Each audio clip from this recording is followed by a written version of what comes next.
Alors bonjour, aujourd'hui dans votre émission Repère, nous accueillons avec plaisir Giovanni William, jeune avocat martiniquais et le plus jeune des 4 représentants de Martinique à l'Assemblée nationale. Bonjour Giovanni. Bonjour. Alors pour ceux qui ne te connaîtraient pas, est-ce que tu peux te présenter Giovanni? Je m'appelle Giovanni, j'ai 38 ans, je suis père de 3 enfants, comme tu l'as dit, avocat de profession, parlementaire depuis peu, je suis assez sportif.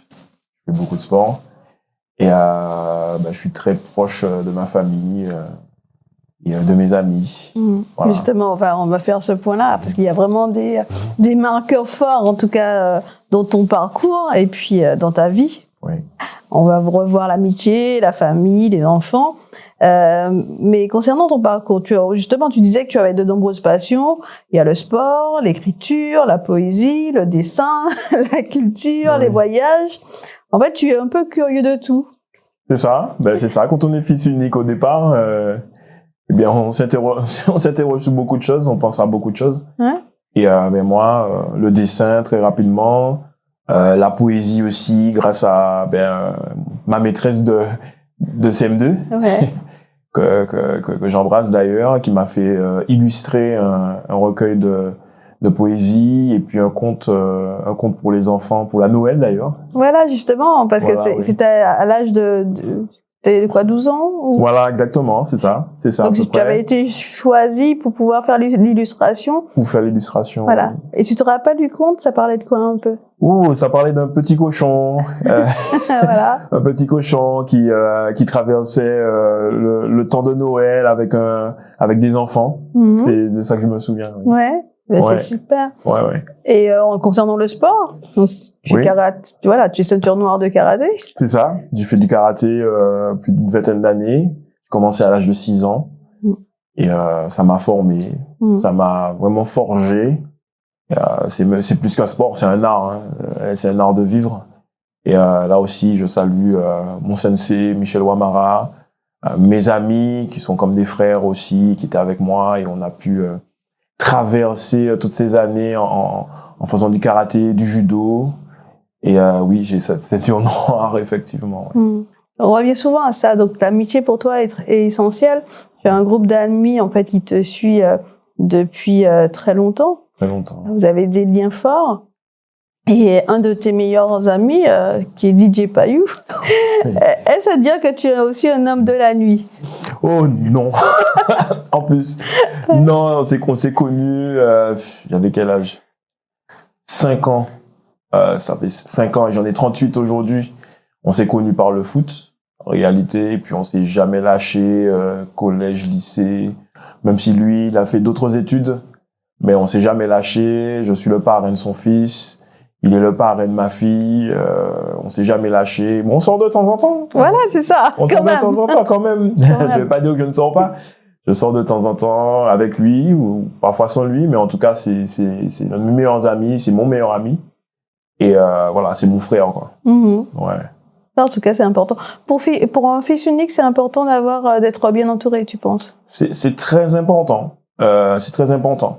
La famille, les amis, ça n'a jamais bougé et ils ont toujours été là pour moi dans les bons moments comme dans les moins bons moments et c'est primordial en réalité. C'est primordial. Et justement, il y a quelqu'un qui était très important pour toi et qui nous a quittés il y a quelques années. Est-ce que tu peux nous parler de tes relations avec ce grand-père et qu'est-ce qu'il t'a transmis depuis ta plus tendre enfance en fait? Mon grand-père, c'était un guide. Un poteau mi-temps, il était militaire de carrière, très posé, et pour autant il avait ce côté, je veux dire, pas foufou, mais il savait aussi prendre du plaisir. Et avec lui, j'ai appris énormément sur la nature. C'était un bricoleur, c'était un homme à tout faire, quoi. C'était vraiment un Michel Morin. Et puis il philosophait énormément. Et on avait des rituels comme ça le soir où on regardait les informations. Ça, c'était cette rigueur-là. Il faut regarder les informations. À partir de quel âge? C'était tout jeune, de 10 ans. Je me rappelle, à 10 ans, c'était Giovanni, il y a les infos, tu arrêtes de t'amuser, on regarde les informations. Et puis on regardait d'autres chaînes où il y avait des débats, il y avait des questions de société. Et on discutait beaucoup. Il m'emmenait au sport tout petit, il m'emmenait à l'école aussi. Et vraiment, ça a été quelque chose de très important pour moi, mais qui reste toujours important pour moi. Je pense souvent à lui. Ouais. Tu penses qu'il t'a donné quoi comme valeur? Il m'a appris une certaine rigueur, tolérance, et puis une vision du monde. C'est-à-dire que lui, il était militaire, il a fait l'Algérie, il a été dans le Niger, puis en France, revenu ici. Et en fait, il m'a dit, Giovanni, il faut ouvrir ton esprit, il faut pas croire qu'on est cette petite île qui est magnifique. Il faut penser aussi au monde. Et pour penser la Martinique, il faut penser au monde également. Et il m'a appris ça. Ouais. Donc j'ai lu quelque part que quand tu étais petit, tu étais très intéressé par tout ce qui était pompier. Oui. Donc il y avait déjà en fait cette envie là d'avoir le costume ou de venir en aide aux autres ou je... En fait, les petits garçons, ils aiment beaucoup les pompiers déjà. Mais en fait, j'étais attiré par ces métiers-là. Hein. Pompiers, policiers, militaires, ces hommes en tenue. Voilà, c'est ça. En tenue en réalité, qui font un travail de service public. Oui. J'étais déjà attiré par ça, mais c'est par mes parents, hein. Par mes parents, ma grand-mère aussi. Ma grand-mère, elle était infirmière spécialisée, donc oui, j'ai été attiré par ça. Et finalement, dans mon métier, je n'ai pas une mission de service public, quoique. On peut l'estimer comme tel. Justement, on va y revenir tout à l'heure. Oui. Donc tu es parti, donc tu as fait des études. Tu es diplômé de master en droit environnement aménagement urbain. Et puis finalement, tu as ce master-là et puis tu optes pour le barreau. Oui. Tu te dis pourquoi pas. Comment ça se passe? Tu voulais être avocat? Non. Non. Non, au départ non. Pour tout te dire, je préparais aussi les examens d'entrée à Saint-Cyr. D'accord. Je préparais ça, je préparais les concours d'entrée dans l'administration. Et en fait, c'est ma mère qui me dit, mais Giovanni, il y a l'examen d'entrée pour le barreau, vas-y. Je dis, mais maman, c'est parce que je prépare. Elle me dit, mais vas-y, et puis tu verras, tu as le temps, tu es jeune. Vas-y, je te vois bien dedans. Et du coup, je l'ai fait en même temps que mon Master 2. Et j'ai réussi. Et je n'y suis pas sorti. J'ai continué et j'ai intégré l'école des avocats de Bordeaux. Et me voilà. Voilà, 10 ans après. Voilà, et quand tu réussis, tu te dis quoi? Je me dis, waouh, j'ai réussi. Déjà, parce qu'il y avait très peu il y a beaucoup de candidats pour très peu de places. C'est pas facile. C'est pas facile, c'était pas facile du tout. J'ai persévéré, j'ai réussi. Et en fait, je dis, bon, mais comme j'ai réussi, ça veut dire quelque chose, quoi. De continuer. C'était sans doute mon destin, donc je l'ai poursuivi jusqu'à aujourd'hui. Mais qui sait, peut-être dans 10 ans, 15 ans, je ferai autre chose. Hein. Mais en tout cas, je suis heureux de mon sort. Oui. Donc tu étais déjà très enclin à faire des plaidoiries, à débattre, à être dans la représentation. En fait, j'avais pas de mal à l'oral. Ça, c'est clair. Ça, c'est vrai. Je n'avais pas du tout de mal à l'oral. Mais à défendre l'autre, non, pas du tout.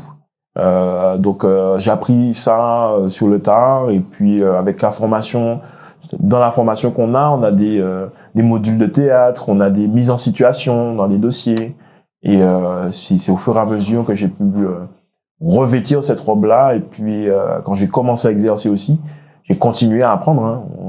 Finalement, le métier d'avocat, en fait, il s'apprend, oui, à l'école, mais il s'apprend aussi tout au long de son parcours. Et j'ai appris grâce à mon premier employeur, hein, aussi, hein, qui a été le bâtonnier Germanie, qui lui m'a mis dans le bain, mais tout de suite.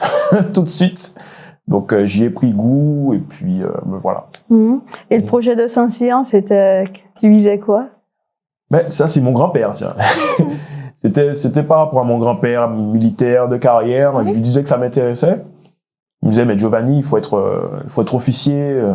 Ne fais pas comme moi, bidasse, à répondre aux ordres tout le temps. Non. Tu as une licence de droit. J'avais une licence de droit à ce moment-là. Et il m'a dit, mais fais l'école de Saint-Cyr. Et sachant que tous les 14 juillet, devant la télé à regarder le défilé, jusqu'à aujourd'hui. Et ça m'a attiré. Puis finalement, j'ai arrêté et j'ai poursuivi le barreau. Voilà. Et justement, concernant ça, on va quand même revenir à ta famille. Donc, t'as une mère qui est journaliste, un père qui a fait du football. Oui. Donc, que tu disais ton grand-père militaire. Tu as cité aussi le Sensei Wamara qui a été très important. Tes 3 enfants. Qu'est-ce que ça peut nous dire en fait du petit Giovanni et du grand Giovanni actuellement? Le petit Giovanni a eu du petit Giovanni au grand Giovanni, oui. Beaucoup de chemin parcouru avec toutes ces personnes qui s'entremêlent dans leur personnalité. Et puis j'ai dû me forger aussi avec ces personnes-là, mais c'est toujours quelque chose de structurant.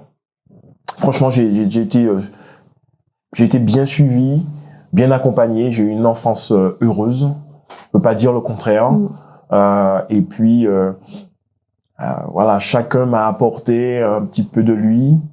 Et ça m'a construit. Et jusqu'à aujourd'hui, je peux dire que je suis construit grâce à ces gens-là. Et aussi, tu as parlé de mes enfants et je me construis aussi grâce à eux.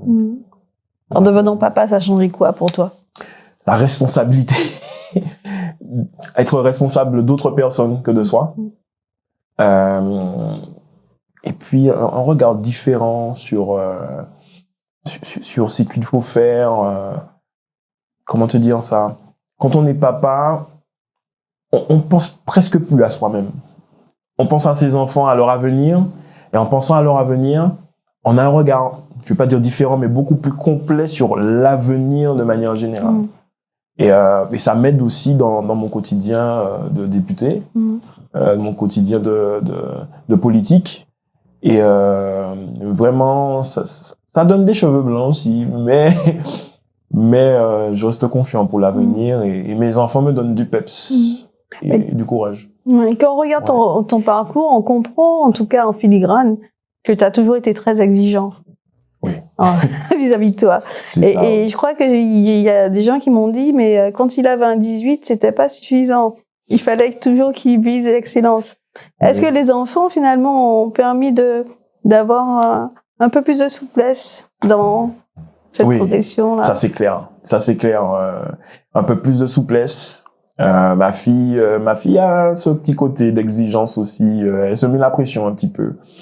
Et je comprends effectivement, et on essaye voilà, faut se lâcher un peu.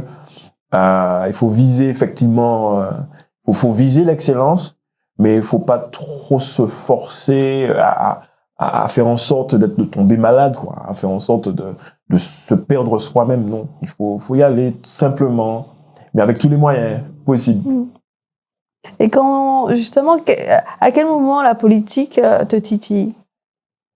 Ben, en fait, je pense que ça m'a toujours titillé. C'est-à-dire que, évidemment, j'ai toujours voté, je regardais les débats, je m'informais, grâce à mes profs aussi, puisque j'avais des professeurs qui faisaient de la politique aussi. Donc, il y avait cet intérêt-là aussi.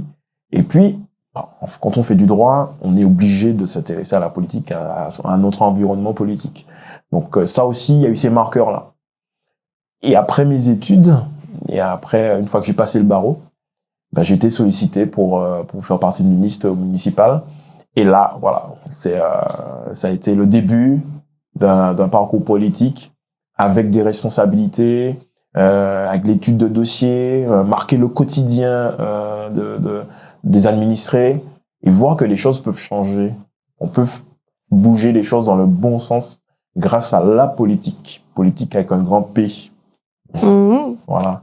Et quand tu arrives à l'Assemblée nationale, tu te dis quoi? Alors, la première fois que je suis arrivé à l'Assemblée nationale, bizarrement, quand on rentre dans l'hémicycle, là, je me dis, mais ça paraissait plus grand à la télévision. C'était mes premiers mots. Et après, bon, ça y est, tu es député, tu as des responsabilités, les gens attendent beaucoup de toi, faut que tu te mettes au boulot. Voilà, mets-toi au travail. Certes, tu es le plus jeune député de Martinique et de Guadeloupe, de la 5e République, mais excuse-moi de l'expression, on s'en fiche. Là, c'est le boulot, c'est le boulot, et on attend du concret de toi.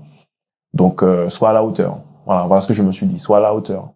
Et jusqu'à aujourd'hui, eh ben voilà, je fais tout pour être à la hauteur, et qu'à la fin de ce mandat, on dise oui, la travail. Voilà.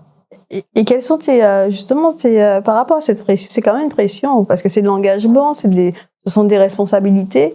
Tu en parles comme ça, comme si c'était en fait tout à fait normal, mais c'est quand même un engagement quotidien. Ouais. Comment tu fais pour te ressourcer? Je me ressource par ma famille, le sport, et puis le quotidien. C'est-à-dire, je vais traverser la rue, je vais voir des gens, je vais aller au marché, ramener sur terre. Voilà, le quotidien permet de se ressourcer, et puis ça nourrit la réflexion aussi. La réflexion qu'on peut avoir, qu'on doit avoir pour changer, améliorer le quotidien. Mais grâce à ça, je me sens mieux, je me sens bien. Je suis avec mes enfants, ça va, quoi. C'est important d'être ancré, en tout cas, c'est ça. Ancré. Parce que souvent, on peut se dire que les politiques, ils peuvent avoir la grosse tête, ils sont des personnages publics. C'est facile, hein. Ça, c'est très facile de l'avoir, parce que oui, on a des avantages. Oui, il y a une considération différente. On a une certaine notoriété, ça, il faut l'avouer. Mais, comme tu l'as dit, l'ancrage, c'est ce qu'il y a de plus important, parce qu'on prend les bonnes décisions quand on a un bon ancrage. Ouais. Et malgré tout, tu as quand même subi des attaques personnelles. Oui. Et en tant qu'homme public par rapport à ça. Oui. Même des menaces, il me semble. Oui, aussi. Et comment tu as pu gérer ça par rapport à la famille, par rapport, je pense que ça ton intimité, ton intégrité? En fait, je pense que ça doit être l'un de mes atouts. C'est que ce genre de pression, ça ne me perturbe pas. Ça me gêne surtout pour ma famille, pour les miens. Mais pour ma part, moi, je suis rompu à cela, à cette pression-là, à ces attaques-là. En fait, je le prends presque comme un jeu. C'est-à-dire que parce que je suis un personnage public qu'on m'attaque de la sorte. C'est parce que j'ai certaines réactions qu'on m'attaque de la sorte. C'est parce qu'il m'arrive certaines choses qu'on m'attaque de la sorte. Et après, je laisse glisser et je passe à autre chose, sauf si on atteint ma famille. Là, par contre, là, j'apprécie pas. J'apprécie pas. Parce que ça doit impacter quand même tes enfants, de voir. Ça peut impacter mes enfants, ça peut impacter ceux qui partagent ma vie. Et ça, par contre, eux, ils ne l'ont pas voulu. Moi, j'ai voulu ce qui m'arrive, mais pas eux. Donc ça, par contre, je n'accepte pas. Je n'accepte pas. Et je pense que tout le monde devrait en faire autant, parce qu'on n'a pas banalisé les attaques, surtout quand ça touche les siens. Donc ça a beaucoup de discussions avec les enfants pour leur expliquer, pour les protéger. Tout le temps, leur expliquer. Bon, voilà ce que papa fait dans la vie. On va peut-être vous parler, on va peut-être vous dire certaines choses. Comme moi aussi, j'ai vécu quand j'étais petit. J'ai eu une maman assez connue, donc moi aussi, on a pu me dire certaines choses méchantes. Mais ils vont se forger avec tout ça. Et moi, en tout cas, j'essaie de les protéger. Ma famille essaie de les protéger au mieux. Et je le fais en tant que possible, en tout cas. Voilà. Ça te ramène justement à toi, enfant, et devant, en fait, protéger aussi l'image de ta mère. Oui, parce que j'étais le fils d'eux. Je dis j'ai été le fils d'eux parce qu'on en rigole avec elle. J'étais le fils d'eux, maintenant elle est la mère d'eux, et ma grand-mère aussi. Enfin bon, on en rigole aujourd'hui, mais à un certain moment, oui, elle a été attaquée, et elle a été attaquée par mon biais. J'ai eu certaines réflexions désobligeantes, désagréables quand on est un enfant. Quand on dit des bêtises sur sa maman, c'est pas agréable du tout. Mais que ça m'a forgé aussi. Je pense tout petit, ça m'a donné une carapace. Tu t'es bagarré? Pas souvent, j'avoue. Pas souvent. Mais grâce au karaté, j'ai pu justement me contrôler et éviter la bagarre. J'ai eu à me défendre, mais pas forcément à me bagarrer. Voilà. Et concernant les autres passions que tu as, tu continues le dessin? Non. J'avoue, j'ai plus le temps. Je pense avoir perdu la main un petit peu. Mais je vois que ma fille aime ça. Ma fille aime ça, donc ça me fait plaisir de l'avoir décidé. Mon fils aussi, il dessine aussi, oui. Mon premier garçon, ouais, il dessine aussi. Et si je te dis PSG, tu réponds quoi? Ici c'est Paris. Ouais. Ici c'est Paris, oui, c'est mon club depuis tout petit. C'est mon club. J'ai eu à parler avec des joueurs du PSG, j'étais émerveillé. Nicolas Anelka, enfin, c'est mon club. Outre, il y a d'autres clubs, hein. L'US Robert, c'est mon club. La CV Offray, je suis un Robert fini dans l'âme, chauvin même. Mais oui, je suis pour le PSG. Ah oui. Et mes enfants, indubitablement, ils sont pour le PSG. Donc on retrouve des goodies à la maison PSG? On retrouve des goodies, on retrouve des vêtements, on retrouve des chaussettes, tout.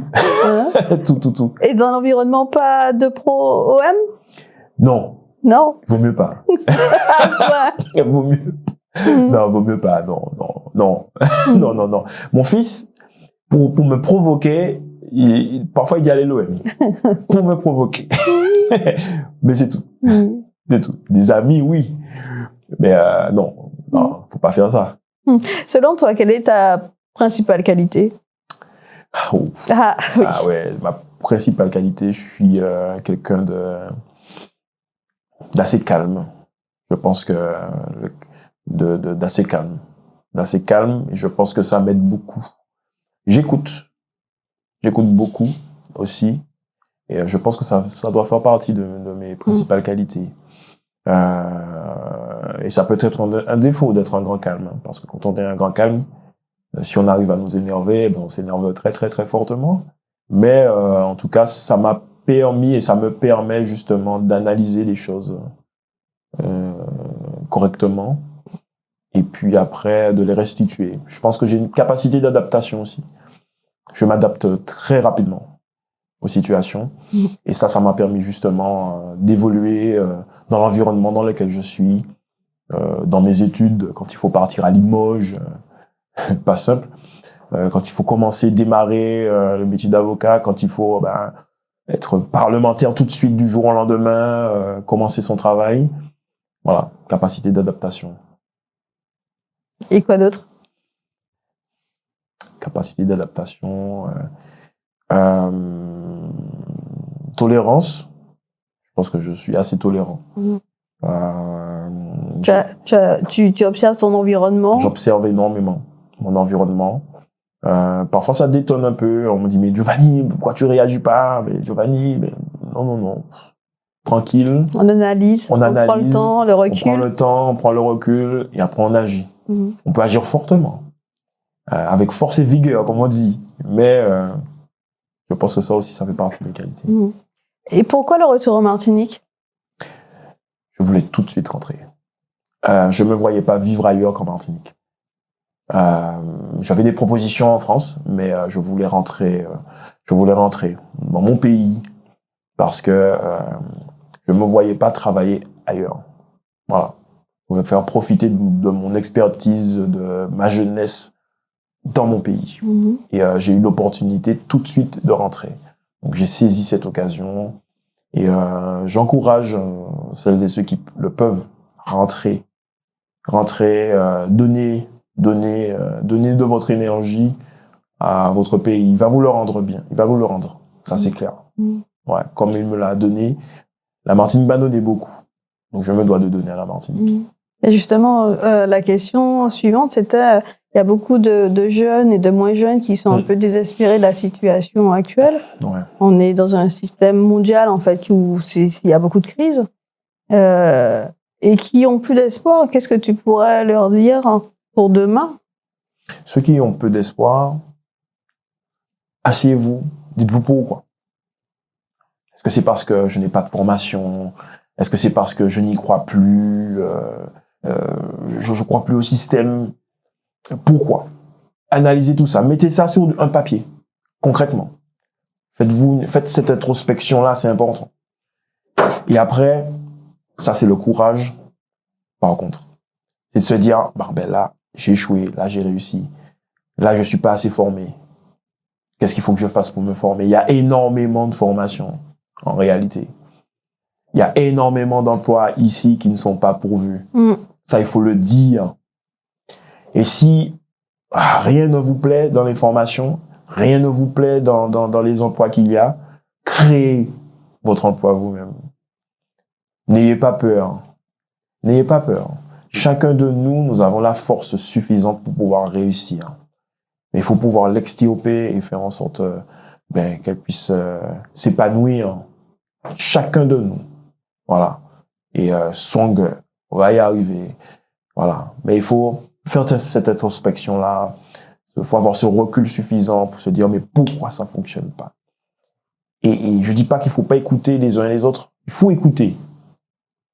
Hein? Mais il faut pas forcément appliquer. Voilà. La décision, elle nous appartient à nous. Il y a personne d'autre. Personne d'autre ne fera ce qu'il faut à notre place. Et il y a des gens qui sont là pour aider aussi. Et s'ils ont besoin d'aide, il faut y aller. Il faut pas avoir peur d'être aidé. Parce que demain, c'est nous qui allons aider les autres. C'est ça. C'est-à-dire que souvent, on dit, il y a aussi la politique de la main tendue. Il y en a qui ne voient pas autour d'eux des personnes qui pourraient être tuteurs de résilience pour eux. Tout à fait, tout à fait. Il y a des gens qui sont en demande, en fait, qui ont envie d'aider, qui ne savent pas forcément comment aussi. Il y en a. Il y a des artisans qui ont envie de faire du mentorat, mais qui ne savent pas forcément comment le faire. Hein, il faut pas avoir peur, il faut pas rester chez soi, il faut pas rester sur son smartphone là, à se dire mais on veut rien faire pour moi.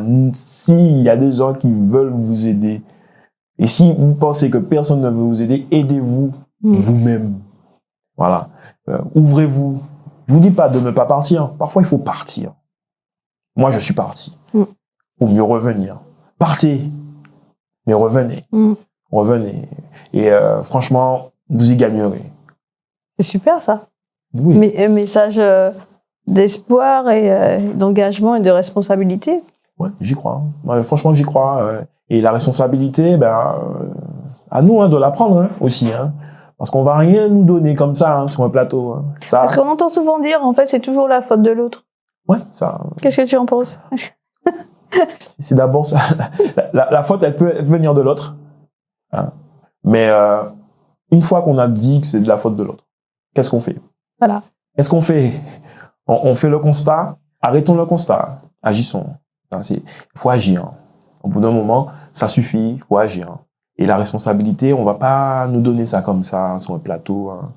Non. Il faut parfois l'arracher. Voilà. Parfois, ça s'arrache aussi. Des fois, on va pas nous laisser rentrer comme ça par la porte. Parfois, il faudra rentrer par la fenêtre. Mais il faut le faire. Il faut le faire. Moi, je l'ai fait. Je continue de le faire. Et j'invite toutes celles et ceux qui le souhaitent à y aller. Et justement, les prochains grands défis de Giovanni, c'est quoi? Prochain grand défi pour 2024, une proposition de loi. Il faut que je sorte 2 propositions de loi. On travaille en ce moment sur la gestion des déchets. Je travaille en ce moment sur la démographie, le retour des forces vives. Il y aura un travail à faire sur l'octroi de mer. Je souhaite faire une action forte en faveur de la jeunesse et aussi en faveur de nos aînés. Oui. Donc, sur ces sujets-là, ces 4 grands sujets-là, j'espère vraiment pouvoir sortir quelque chose. Et quand je dis sortir quelque chose, mais pas seulement sur le papier, mais qui est le concret derrière. Et dans 10 ans, tu te vois faisant quoi et où? En 10 ans. Wow. 48 ans. 48 ans. À 48 ans, j'espère avoir la santé. Ouais. Vraiment. J'espère avoir la santé et la santé suffisante pour pouvoir toujours agir, soit en tant qu'élu ou alors dans mon métier, mais pouvoir toujours être en action. Je ne reste pas en place, moi. Ça, on me connaît pour ça, je ne reste pas en place. Et j'espère toujours avoir la vigueur nécessaire pour ça, quoi. Pour agir pour mon prochain, pour moi-même, ma famille aussi. Et faire en sorte toujours d'avoir la joie de vivre, c'est important. C'est important, ça. Ouais. La passion, l'engagement, la responsabilité, la santé et la sérénité. La sérénité. Alors ça c'est une denrée très rare aujourd'hui, fin 2023-2024. être serein, c'est de plus en plus compliqué. Et si j'ai un souhait à formuler, c'est ça, la sérénité. Alors, en regardant un peu dans le rétroviseur, qu'est-ce que tu te dis? Est-ce qu'il y a des choses que tu aurais faites différemment? Je pense. Oui, il y a des choses que j'aurais fait différemment. Et j'essaie de m'améliorer toujours, m'améliorer par rapport à ce que j'ai pu faire. Maintenant, je suis pas trop... je ne me déçois pas. Enfin, pour ma part, globalement, je suis fier de ce que j'ai pu réaliser. Voilà, d'avoir 3 merveilleux enfants, d'avoir un métier, d'avoir toujours les amis, ma famille, d'être arrivé à ce niveau-là. Le plus dur maintenant, c'est pas forcément d'y rester, mais en tout cas de tout faire pour honorer tout ce que j'ai pu faire. Voilà. On arrive au terme de l'entretien, Giovanni, c'est très très rapide. Ouais. Le mot de la fin, ce serait quoi? Le mot de la fin, ayez confiance en vous-même. Ayez confiance en vous-même.